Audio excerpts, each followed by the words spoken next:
Maliit na tricks na malaki ang epekto, matutunan mo to at jackpot ka na.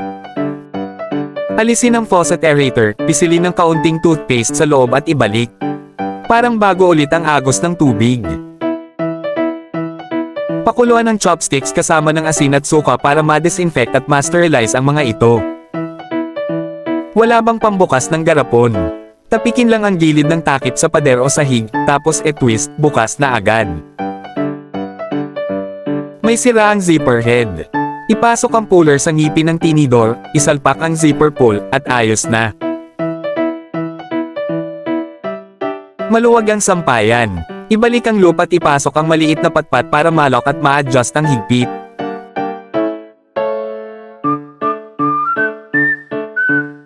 Walang gunting para sa tape. E-fold ito ng pa-right angle at idiin, banayad na hilahin, malinis ang pagkakaputol.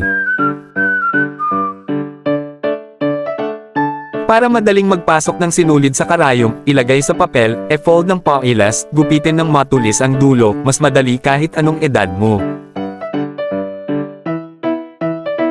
Madulas na ang loob ng bote ng mantika. Lagyan ng bigas, baking soda, isang pirasong paper towel, dish soap, at maligamgam na tubig.